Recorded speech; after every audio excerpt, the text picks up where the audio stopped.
IMF की एक report है इकोनॉमीज के हवाले से, जिसमें इंडिया की इकोनॉमी है, चाइना की है, पाकिस्तान की है, यूएस या पूरे वर्ल्ड की एक रिपोर्ट आई। कहा यह जा रहा है कि इंडिया की इकोनॉमी शायद दुनिया की फास्टेस्ट ग्रोइंग इकोनॉमीज में से है।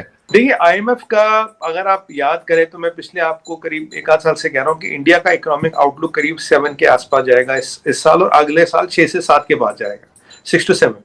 और अगर आप आईएमएफ की रिपोर्ट देखें तो यही इकोनॉमिक आउटलुक बताया है। पहले 6.8 था, रिवाइज करके 6.3 किया, अगले साल करीब 6 से 7 के बीच कुछ भी नंबर होगा, ये बताया है। अब 27 अरब डॉलर का लोन है जो कि नॉन पेरिस क्लब का लोन है। पेरिस क्लब का लोन को 11 अरब डॉलर का है, 100 अरब डॉलर के सुनने में है। टोटल लोन्स हैं 30 अरब डॉलर जो है वो चीनियों के हैं। चीनी हमारे साथ क्या करते हैं, जिसको लेकर के तो अमेरिकन भी कहते हैं कि भाई हम तो आपके साथ बड़ा ख्याल करेंगे, हम तो आपका इतना ख्याल करते हैं। 120 मिलियन डॉलर था।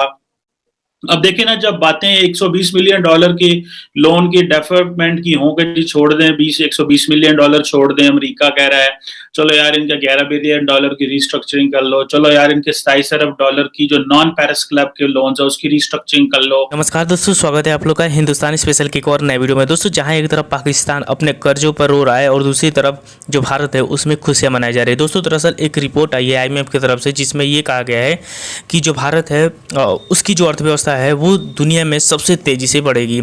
और दोस्तों, इसमें चाइना, अमेरिका, इतने बड़े बड़े कंट्री की जो अर्थव्यवस्था है उसके ऊपर बात की गई है, लेकिन उसमें बताया गया है कि जो भारत की अर्थव्यवस्था है वो बहुत तेज़ी से बढ़ेगी। दोस्तों, इससे कहीं ना कहीं जो इंडियन सरकार है उसके लिए भी एक अच्छी खबर है और इंडिया में इससे काफ़ी खुशी मनाई जा रही है, क्योंकि दोस्तों हमने वैसे कंट्री जो कि एक सुपर पावर देश है, या फिर चाइना जो कि चाइना भी एक सुपर पावर है, वैसे देशों के आगे हमारी जो इकोनॉमी है वो चल रही है। और दोस्तों, जिस प्रकार से चाइना की अभी अर्थव्यवस्था एकदम नीचे की ओर जा रही है, कहीं से भी नहीं लगता कि अब चाइना जो है वो अमेरिका के सामने खड़ा हो सकता है, क्योंकि जो चीन है उसके अंदर इतनी चीज़ें चल रही हैं। चीन के बैंकों के पास पैसे नहीं है अपने लोगों को देने के लिए, तो इन सब चीज़ों की वजह से जो चीन है उसकी अर्थव्यवस्था भी बहुत ज़्यादा कम जो है वो बढ़ने वाली है। लेकिन जो इंडिया है उसकी अर्थव्यवस्था जो है वो इस साल जो बिगेस्ट इकनॉमी है उसमें सबसे ऊपर है। तो दोस्तों, चलिए वीडियो में आगे चलते हैं, देखते हैं कि इस पे पाकिस्तानी मीडिया क्या बात कर रही है। अब अगर आप देखिए टॉप 10 इकोनॉमियों के देखें, हमसे ऊपर है जर्मनी का -0.3%, तो Germany will go into recession, 0.3%। Japan around 1.6%, best case around 1 के आसपास ठहरेगी। यूएस 1, ठीक है। चाइना का 4.4 बोल रहा, पर कुछ लोग 2.6 बोल रहे, कुछ लोग 3.3 बोल रहे। 4 इज द सुपर बेस्ट के, जो मुझे लगता नहीं होगा। हमारे नीचे यूके की बात करें 0.3%, 0.6% लास्ट ईयर, और अगले साल अगर उसने 0.5% भी ग्रोथ कर लिया, IMF is saying it is already doing a fantastic job. तो मैंने आगे पीछे की इकोनॉमियां क्यों गिना दी, because so that we get a realistic perspective कि चीजें कहाँ जा रही। तो fastest growing in the economy in the world for this year is India, for the next year it is projected to be India again. और India के आसपास भी कोई नहीं है, और जो चाइना की हालत चल रही है, तो अगर उन्होंने 2-3% भी कर लिया तो बहुत बड़ी बात है। बाकी आप जानते हैं चाइना का कोई नंबर रिलायबल होता नहीं, चाइना को आप दरकिनार कीजिए, वैसे नंबर तो हमसे आधा भी नहीं है, अलग भी करेंगे तो तब भी कोई कंट्री इतनी फास्टेस्ट ग्रोथ नहीं करेगी, इतना इकोनॉमिक ग्रोथ किसी में नहीं है। तो ये जो आईएमएफ की रिपोर्ट आई है, इसमें जो मेन कॉन्ट्रीब्यूटर्स है, कई सारी चीजें कर दी गई, जैसे रुपये की इंटरनेशनल ट्रेडिंग, अब आप इम्पोर्ट एक्सपोर्ट रुपये से कर सकते हो, ठीक है। फॉरेन एक्सचेंज जो हमारा थोड़ा घटा है, पर हमने यूरोप में पैसा डाला, हमने गोल्ड में पैसा डाला। अभी अब दुबई से हम गोल्ड ले रहे हैं, यूएई से हम गोल्ड ले रहे हैं, 2 लाख किलो ले रहे हैं आईएनआर में मोस्ट प्रोबेबली। तो फ्री ट्रेड एग्रीमेंट्स हो रहे हैं, तो काफी सारी चीजें की हैं जिससे जो इंडिया का जो एक स्ट्रक्चर है ये बड़ा। अभी हमारा एक यूरोपियन कंपनी है जो पूरे यूरोप में जिनकी पेमेंट सर्विसेज चलती है, उनके साथ हमारा टाइप हो रहा। जो रुपी कार्ड है और जो बीम ऐप है, अब वो पूरे यूरोप में चलेगा कुछ टाइम में। अभी सिंगापुर और मलेशिया में चल गया। तो as we talk we are talking around 24 country जहां रुपया चल रहा है, and there are another 20-30 in the line जहां रुपया चलेगा। दो टेक्निकली अगर हम आईएमएफ की बास्केट की बात करें, रुपया वहां अभी नहीं है आईएमएफ के बास्केट में, बट जैसे आप 30-40 कंट्रियां छुओगे तो आईएमएफ को अपने बास्केट में रुपये को डालना पड़ेगा। तो कुछ महीने पहले की बात है, मैंने कहा फकर भाई, रुपी will very soon with in 2 quarters will become international currency. उसके तरफ पूरा हिसाब किताब बन रहा है। सोना हम खरीद रहे हैं, मोस्ट ऑफ हम ट्रेड कोशिश कर रहे हैं कि हम आईएनआर में करें, हम हमें डॉलर ना देना पड़े। हमने यूरो की अपनी जो स्टैकिंग है वो बढ़ाई है। और अगर वो गोल्ड रिजर्व्स को देखें तो हमारा नंबर आता था नंबर 8 पे, नंबर 1 है यूएसए विद 8,000 टन, और आप जानते हैं कि गोल्ड के अगेंस्ट ही करेंसी इशू होता है। बिल्कुल। अभी हमने क्या किया, हमने एक और चीज अच्छी की है कि अब ये जो हमने 2 लाख किलो सोना लिया है यूएई से, बिकॉज फ्री ट्रेड एग्रीमेंट इसीलिए किया था, और अब आप देखिए मोस्ट प्रॉब्ली ये जो यूएई से डीलिंग होगी फखर भाई, ये होगी रुपयों में।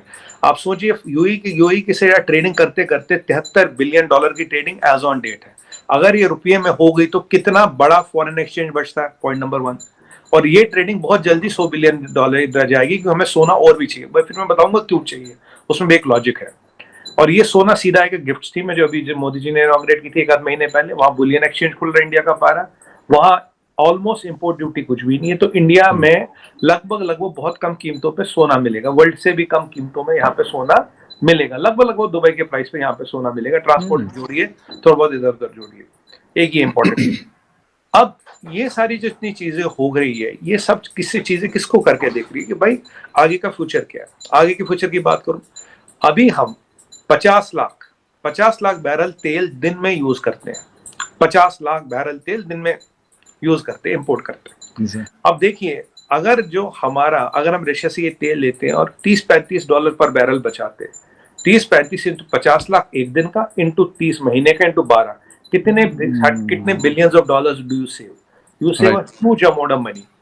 और तीसरी चीज हमने कर ली, हमने अब भाई साहब इंजन बना लिया 5 दिन पहले जो इथेनॉल पे चलेगा।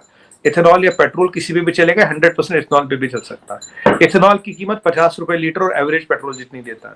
और लिक्विड हाइड्रोजन है, इस work in progress. Liquid hydrogen जब आएगा, या वो कंप्रेस्ड में आए, ग्रीन हाइड्रोजन जिसे कहते हैं, कंप्रेस्ड आए या लिक्विड फॉर्म में आए, जैसे गडकरी साहब ने खुद कहा था कि ₹70 लीटर में आपकी गाड़ी 400 किलोमीटर चलेगी, उसका भी इंजन बन रहा है। 5 से 7 साल में ना हमें पेट्रोल इंपोर्ट करना, ना हमें डीजल इंपोर्ट करना। अब सोचिए कितना बड़ा पैसा सबसे बाहर जा रहा था कंट्री में हो जाएगा। और अगर हमारे आप एक्सपोर्ट लिस्ट को, इंपोर्ट लिस्ट को देखें, 2 चीजें सबसे बड़ी है, एक है हमारा क्रूड ऑयल और दूसरा हमारा ये गोल्ड। अब वो कहते हैं कि डिफॉल्ट तो नहीं होगा, लेकिन हम जो रीनिगोशिएशन करेंगे लोन्स के ऊपर, और आईएमएफ के साथ वो बात भी करने गए हुए हैं। अब ये कह रहे हैं कि जो मल्टीलैटरल डेवलपमेंट बैंक्स हैं या इंटरनेशनल डोनर्स हैं, वो काफी फ्लेक्सिबल होते हैं पाकिस्तान की एक्सटर्नल फाइनेंसिंग नीड्स को देखते हुए। और तकरीबन पाकिस्तान को मेरा ख्याल है $32 अरब चाहिए अपने फ्लड्स को ये सारा करने के लिए। अब जाहिर बात है, इसमें कितना को पैसा बाहर से आएगा, ये एक बहुत बड़ी चीज है। और अगर हम ये देखें कि क्या पाकिस्तान की जो लीडरशिप है उसके अंदर ये इस तरह की कोई मैच्योरिटी नजर आती है कि हाँ, अगर हमें ठीक है जी $50-60 अरब की रीस्ट्रक्चरिंग कर दें तो हम ये कह सकते हैं कि आइंदा चीजें बेहतर हो जाएंगी। ऐसे तो कुछ भी नहीं लगता। और दूसरा ये है कि ये क्या हमारा रुपया मजबूत होगा, ये भी अभी कुछ पता नहीं है। दोस्तों, जैसे कि आपने इस वीडियो में देखा कि एक तरफ तो जो पाकिस्तानी मीडिया है वो भारत के ऊपर बात कर रही थी, लेकिन दूसरी तरफ जो कमर चीमा है वो ये बात कर रहे थे कि जो हमारी कर्जे हैं जो हमने पूरे जो ले रखे हैं, चाहे वो वर्ल्ड बैंक से या फिर कई देशों से, आईएमएफ से, बहुत सारे कंट्रीज, आपको पता होगा कि जो पाकिस्तान है उसने सोमालिया जैसे जो कंट्री है उसको भी नहीं छोड़ा है। तो ये हालात तो पाकिस्तान के रहे हैं। तो एक तरफ पाकिस्तान ये रो रहा है कि आखिरकार हम जो कर्जे ले रखे हैं उसको कैसे चुकाएंगे। दूसरी तरफ वही बात हो रही है इंडियन इकोनॉमी के बारे में। दोस्तों, इंडियन इकोनॉमी के बारे में जब भी बात होती है तो लगातार आपने देखा होगा कि 4 से 5 सालों में पूरी दुनिया जो है वो भारत की तरफ देखती है, क्योंकि जिस तरीके से प्रेडिक्शन आ रहा है। और दोस्तों, एक बार फिर से आईएमएफ का ये कहना कि इस साल भी जो इंडिया है वो दुनिया की सबसे जो बड़ी इकोनॉमी में तेज़ी से बढ़ेगा। और ये दिखाता है कि जो नरेंद्र मोदी जी की लीडरशिप है वो कितना ज़्यादा अच्छा है और उन्होंने आके करके दिखाया है। और दोस्तों, जो अभी 10 साल पहले तक जब से नरेंद्र मोदी जी की सरकार नहीं थी, जो पूरी दुनिया जो है वो भारत की तरफ देखती नहीं थी, आज पूरी दुनिया भारत की तरफ देखती है, भारत से हेल्प चाहती है और जानती है कि अगर उनको दुनिया में आगे बढ़ना है, अगर उनको सुपर पावर बनना है तो इंडिया का साथ उनको चाहिए। दोस्तों, वीडियो कैसी लगी आप हमें कमेंट करके जरूर बताइएगा। और अगर आपको वीडियो पसंद है तो वीडियो को लाइक और हमारे चैनल हिंदुस्तानी स्पेशल को भी सब्सक्राइब कर ले, क्योंकि हम आपके लिए ऐसी इंटरेस्टिंग वीडियो लाते रहते हैं। तो मिलेंगे ऐसी नई वीडियो के साथ, तब तक देखते रहिए हिंदुस्तानी स्पेशल।